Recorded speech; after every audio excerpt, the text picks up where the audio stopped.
Assalamualaikum warahmatullahi wabarakatuh. Perkenalkan, nama saya Subhan Mujahid sebagai guru seni budaya di SMA Negeri 1 Cisarua, Kabupaten Bogor, Provinsi Jawa Barat. Saya terdaftar sebagai mahasiswa PPG dalam jabatan kategori 2 tahun 2022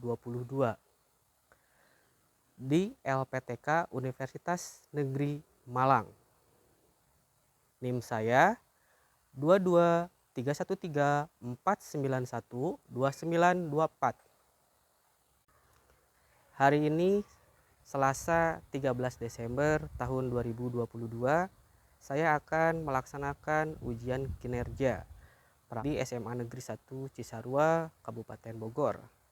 Bapak atau Ibu penguji, mohon masukannya supaya saya bisa berinovasi dalam proses belajar mengajar. Terima kasih. Wassalamualaikum warahmatullahi wabarakatuh.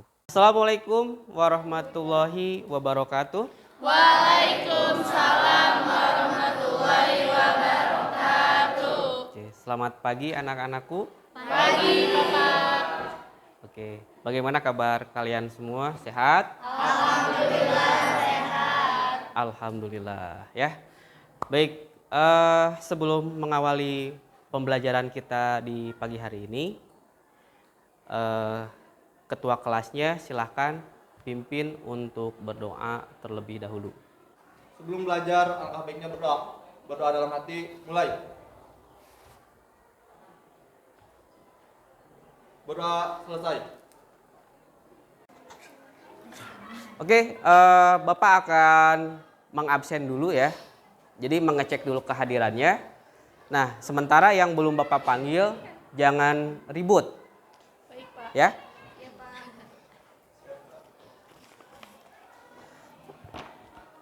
Aida Nimah, Hadir. Angga Maulana, Anggun Maharani, Hadir. Asdia, Hadir. Deswita. Nah, materi kita hari ini adalah tentang batik. Batik itu merupakan sebuah warisan nenek moyang kita, ya, dan patut ya untuk kita jaga kelestariannya. Nah, batik pun sudah tercatat, ya, terdaftar di UNESCO, ya, sebagai warisan budaya asli Indonesia. Nah, ada yang tahu nggak kapan batik ditetapkan sebagai warisan budaya asli Indonesia? Saya Oke, silahkan. pada tanggal 2 Oktober tahun 2009. Oke, betul ya. Batik sudah terdaftar ya di UNESCO sebagai warisan asli budaya Indonesia pada tanggal 2 Oktober tahun 2009. Begitu. Nah,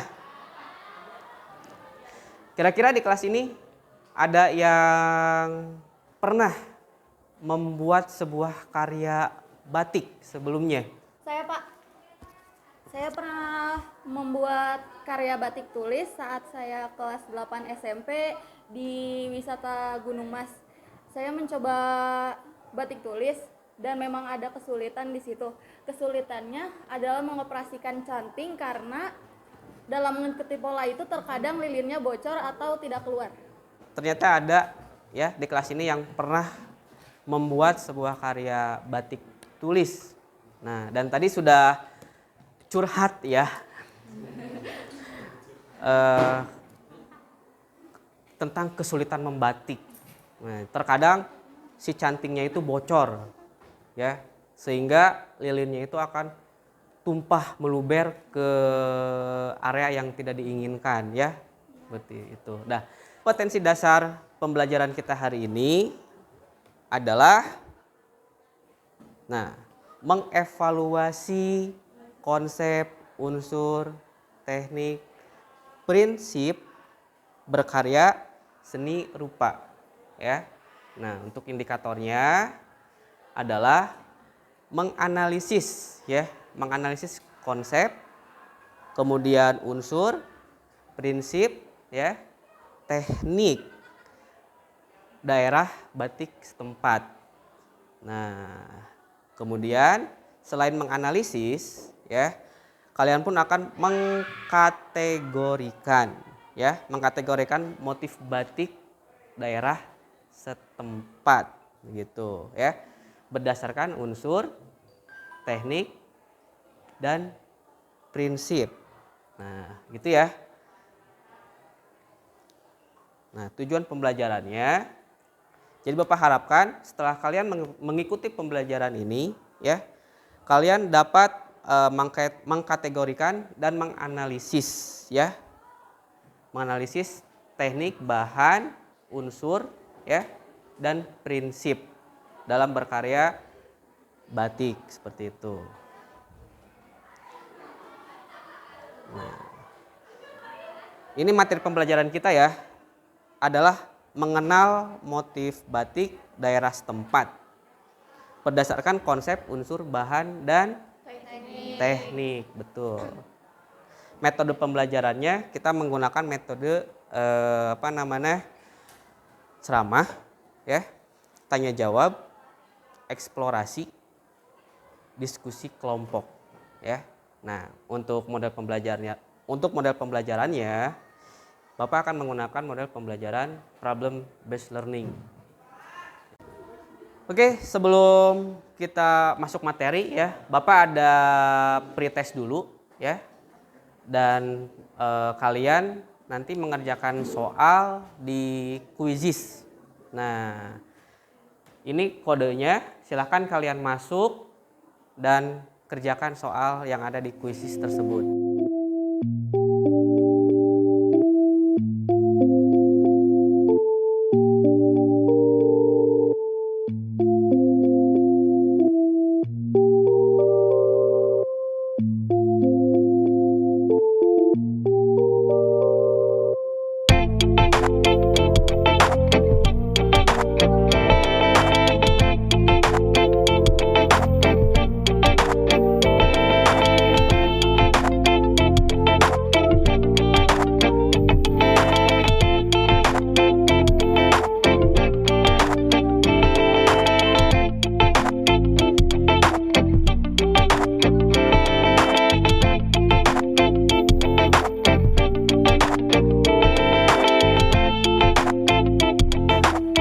Sekarang kalian silahkan menyimak tayangan video yang akan Bapak putarkan ya.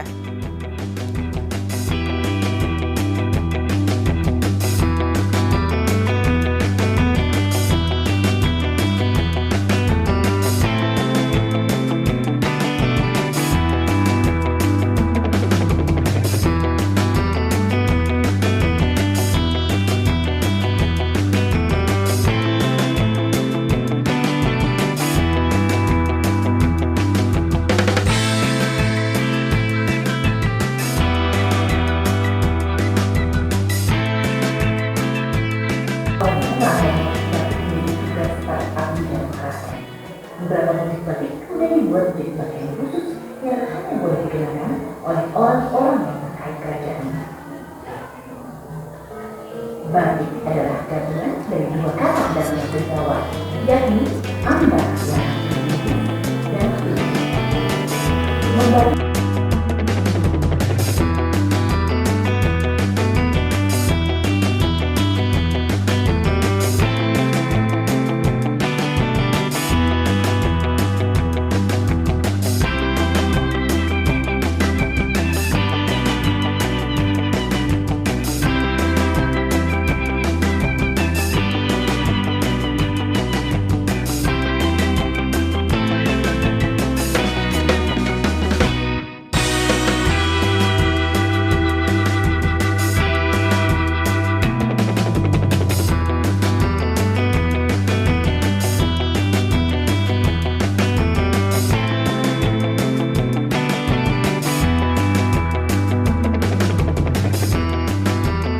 Dari hasil pengamatan kalian dari video yang Bapak putarkan, kira-kira ada yang mau merefleksikan nggak? Siapa? Saya, Pak. Jadi membatik sendiri hampir sama dengan melukis, tapi bedanya membatik menggunakan canting dan malam. Dan juga di Indonesia ini ada berbagai macam motif batik yang berbeda-beda dengan artinya masing-masing.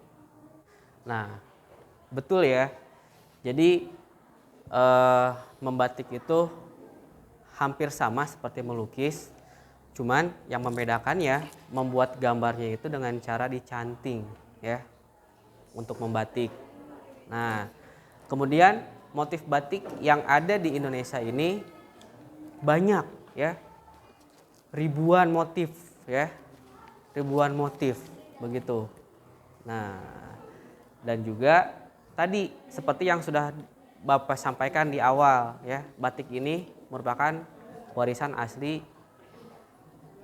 budaya Indonesia. Nah, batik memiliki 4 jenis ya. Nah, ada yang tahu keempat jenis itu apa saja? Saya, Pak. Yang pertama ada batik cap, yang kedua ada batik celup, dan yang ketiga ada batik tulis. Yang keempat itu batik printing, Pak. Nah, betul ya. Jadi 4 jenis batik itu, yang pertama adalah batik tulis. Yang keduanya adalah batik cap. Tiganya adalah batik jumputan atau dikenal dengan nama yang lain adalah batik ikat celup. Nah, dan yang terakhir ada batik printing ya. Nah, begitu. Untuk batik tulis ya, itu pembuatannya dengan cara mencanting ya. Jadi motif yang dihasilkannya itu dengan cara mencanting. Itu batik tulis. Kalau batik cap, motif yang dihasilkannya itu menggunakan alat yang namanya cap ya.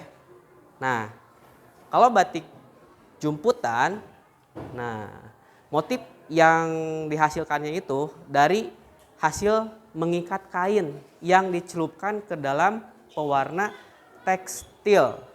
Begitu. Kalau batik printing, motifnya itu dihasilkan dengan cara disablon ya. Ada juga yang menggunakan print tekstil ya. Selain dari jenis ya, batik itu ada alat yang dibutuhkan dalam berkaryanya ya. Nah, kira-kira alat apa saja yang digunakan dalam berkarya batik? Siapa yang tahu? Silakan angkat tangannya. Saya, Pak. Yang pertama ada canting, gawangan, sarung tangan, kompor kecil, wajan kecil, sama panci. Oke, bagus ya. Alat yang digunakan dalam membatik itu betul. Tadi ada yang pertama yang namanya canting ya. Kemudian ada gawangan, kemudian ada kompor kecil dan wajannya. Lalu ada juga sarung tangan ya. Dan selain itu ada kompor besar ya. Kompor besar juga panci. Nah, kira-kira alat itu untuk apa? Bapak akan jelaskan satu persatu ya. Nah, canting ya. Canting itu gunanya untuk membubuhkan malam atau lilin ya, mengikuti pola gambar yang sudah dibuat pada kain. Nah, jadi nantinya gambar yang sudah dibuat di atas kain dibubuhkan lilin menggunakan canting. Nah, itu fungsi canting. Bentuknya, nah ini seperti ini ya. Bagian-bagian canting itu ada yang namanya gawang, ada cucuk, kemudian ada yang namanya nyamplung. Nah, nyamplung ini merupakan bagian untuk menyimpan lilin ya. Begitu. Kalau gagang berarti pegangannya, gagangnya. Dan cucuk ini saluran ya. Salurannya, pipanya lah katakan seperti itu, sebagai tempat keluarnya malam. Nanti lewat sini. Tuh.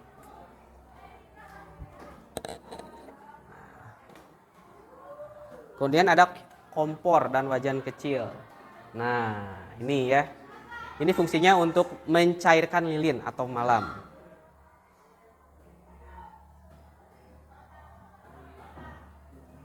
Gawangan, nah ini bentuknya. Jadi seperti gawang bola ya, gawangan.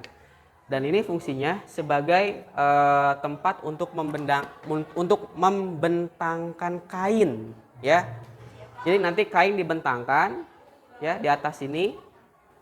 Lalu si pembatiknya duduk di bawah gitu. Selain alat, dalam membatik juga ada bahan yang harus disiapkan. Kira-kira bahan apa saja yang harus disiapkan ketika akan berkarya batik? Yang tahu silahkan angkat tangannya. Saya Pak. Yang pertama ada lilin atau malam, kedua ada kain mori, ketiga ada pewarnaan naptol, keempat ada soda api. Oke, bagus, betul sekali ya. Bahan yang digunakan untuk membatik itu yang pertama ada lilin ya, lilin atau malam. Nah, lilin atau malam itu digunakan untuk menutupi kain nantinya ya, untuk menutupi kain. Nah, kemudian yang keduanya adalah kain. Nah, kain yang digunakan dalam membatik itu ada kain khusus, namanya kain mori ya, namanya kain mori. Nah, selain kain, bahan lainnya yaitu pewarna. Nah, yang biasa digunakan dalam membatik itu menggunakan warna naptol ya, menggunakan warna naptol. Nah, dan selain pewarna ada juga soda api gitu. Nah, soda api ini fungsinya untuk melorot ya. Jadi untuk membersihkan malam yang menempel pada kain. Berikutnya, selain bahan, nah sekarang kita masuk ke dalam prosedur berkarya batik ya. Nah, untuk prosedur berkarya batik ya, mungkin di kelas ini ada yang tahu langkah-langkahnya dalam proses membatik. Yang tahu silahkan diangkat tangannya. Saya Pak. Jadi prosedur berkarya batik itu yang pertama adalah membuat pola, lalu ada mola atau proses pemindahan gambar ke kain, lalu ada mencanting, lalu mewarnai, dan yang terakhir ada lorot. Nah, benar sekali. Prosedur dalam berkarya batik itu yang pertamanya adalah membuat desain gambar terlebih dahulu ya. Setelah itu baru memola. Memola itu adalah memindahkan gambar yang sudah dibuat ya ke atas kain. Nah, setelah dipindahkan kemudian masuk ke proses yang berikutnya, yaitu proses mencanting.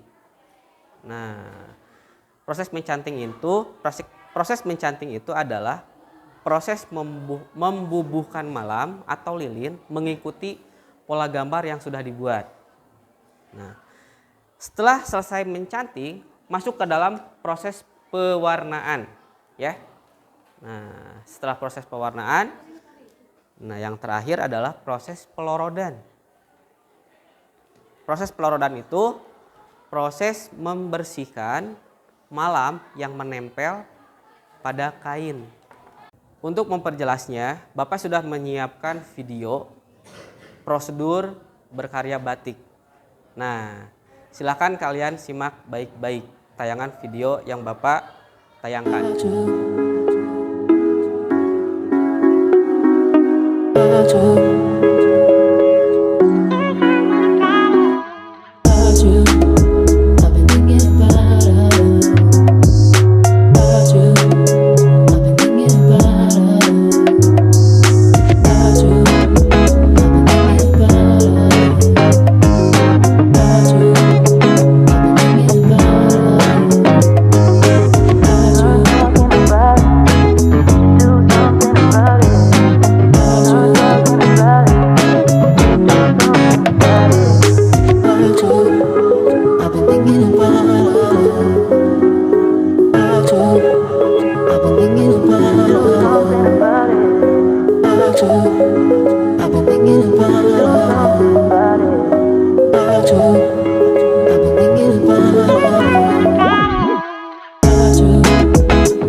Tadi kalian baru saja menyimak video tentang prosedur berkarya batik ya. Bagaimana dengan hasil tayangan video sudah memperjelas pemahaman kalian mengenai proses berkarya batik? Sudah. Oke, bagus. Nah, Bapak juga ada video lagi ya. Satu lagi ada video tentang motif batik. Nah, silakan kalian amati video yang Bapak tayangkan.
Bagaimana dari hasil tayangan video barusan?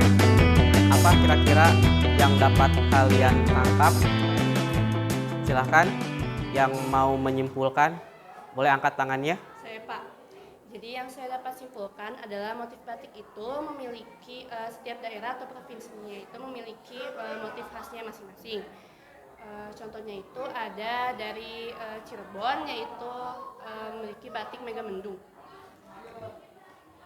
Nah, betul ya. Jadi dari tayangan video tersebut, di Indonesia itu setiap provinsi dan kota memiliki motif khas tersendiri.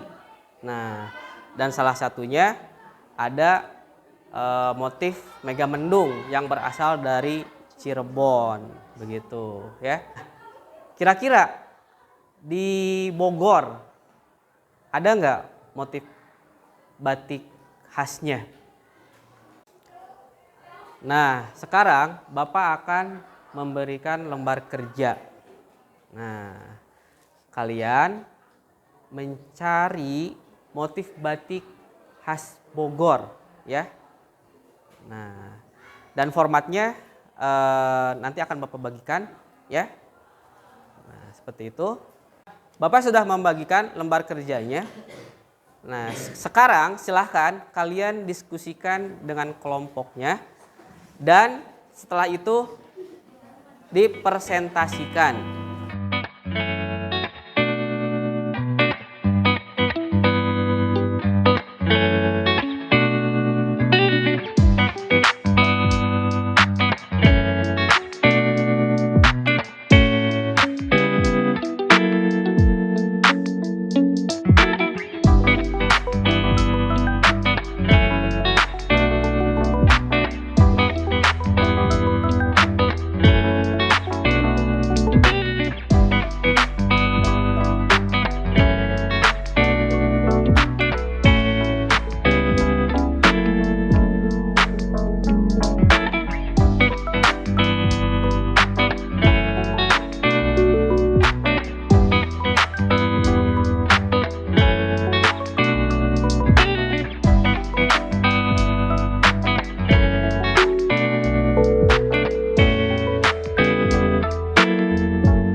Oke, waktunya sudah selesai.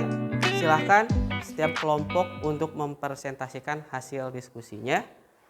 Kelompok pertama yang akan presentasi adalah kelompok 1. Assalamualaikum warahmatullahi wabarakatuh.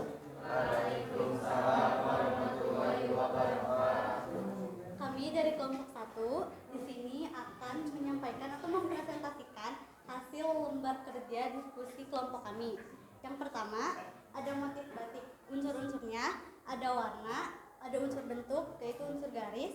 Yang kedua, prinsipnya ada pengulangan warna dan pengulangan bentuk pada motif yang ada di sini yang digambar. Tekniknya menggunakan teknik cap. Yang kedua, menggunakan bahan kain dan lilin atau malam. Filosofinya, motif batik angkot ini sebagai transportasi publik di Bogor dulu. Angkot dikenal sebagai simbol unik kota ini atau kota Bogor. Yang kedua, ada motif batik lereng kujang. Unsurnya ada unsur garis dan warna. Prinsipnya ada prinsip keseimbangan.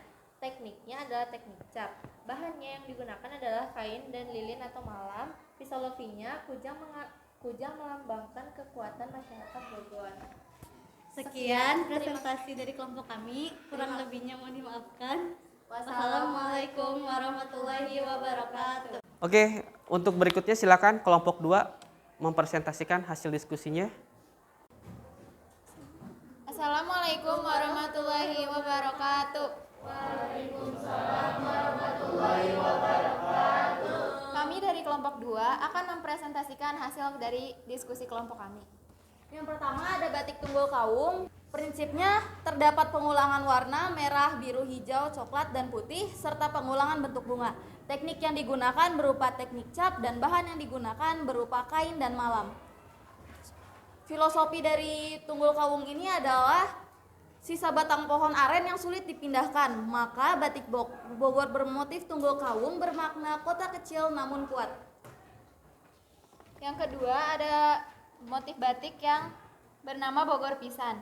Unsurnya yaitu berbentuk hewan-hewan dan berwarna merah, biru, dan kuning. Sedangkan prinsipnya itu memiliki pengulangan warna hitam, biru, merah, kuning, dan putih, serta pengulangan bentuk hewan dan tumbuhan. Tekniknya menggunakan teknik cap dan bahan yang digunakan yaitu kain dan malam. Filosofi dari motif batik ini yaitu bermotif simbol kota Bogor, kujang, bunga tangkai, talas, daun talas, kijang, dan lain-lain. Sekian presentasi dari kami, kurang lebihnya mohon dimaafkan.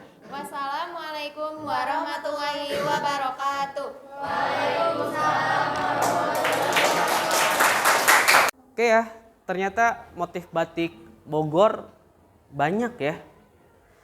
Ada yang pertama ada motif angkot ya, ada motif kijang papasangan ya, ada motif cepot, ada motif apa namanya satu lagi? Lereng kujang. Ada motif kujang ya, dan masih banyak motif Bogor yang lainnya. Nah, jadi benar ya seperti yang tadi kalian simak dalam video yang Bapak tayangkan ya. Setiap daerah di Indonesia itu memiliki motif batik khas tersendiri ya. Di Bogor pun banyak banget. Nah, gitu. Oke. Sebelum Bapak tutup, nah Bapak ada soal post-test ya. Jadi soal ini merupakan sebagai tolak ukur pemahaman kalian selama mengikuti pembelajaran pada pertemuan hari ini ya. Nah, untuk soalnya itu sudah Bapak buat di aplikasi Quizizz.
semoga hasil post testnya memuaskan ya. Oke. Nah, bagaimana kira-kira dari hasil pembelajaran kita hari ini? Ada yang mau menyimpulkan tidak? Kalau ada silahkan angkat tangannya. Saya Pak. Oke, silahkan. Jadi yang dapat disimpulkan dari pembelajaran kali ini itu adalah batik itu memiliki alat dan bahannya masing-masing. Terus juga ada langkah-langkahnya. Nah, langkah-langkahnya itu tuh kayak mendesain, terus kayak mencanting dan lain-lain. Oke, sudah betul tadi yang disampaikan ya. Jadi hasil pembelajaran kita hari ini adalah yang pertama, batik itu merupakan warisan budaya asli Indonesia ya. Dan sudah tercatat di UNESCO tanggal 2 Oktober 2009. Kemudian dalam membatik pun ada alat dan bahan yang harus disiapkan. Nah, lalu prosedur dalam membatik tadi yang pertama membuat rancangan desainnya, kemudian mencanting, mewarnai ya, dan yang terakhir adalah melorot. Nah, selain itu motif batik di Indonesia pun sangat beragam, banyak sekali ya, karena di setiap daerah ya itu pasti memiliki motif batik khas masing-masing. Nah, begitu ya refleksi pembelajaran kita hari ini ya. Oke, ada yang mau ditanyakan dulu? Silahkan. Tidak ada? Tidak ada Pak. Oke, bisa dipahami ya? Bisa. Oke, alhamdulillah. Baik, sebelum pulang silakan ketua kelasnya untuk memimpin doa terlebih dahulu. Duduk siap. Sebelum pulang alangkah baiknya kita berdoa. Berdoa dalam hati mulai.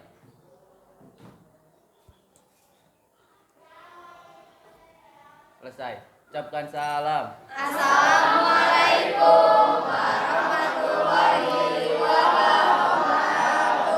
Oke, waalaikumsalam warahmatullahi wabarakatuh.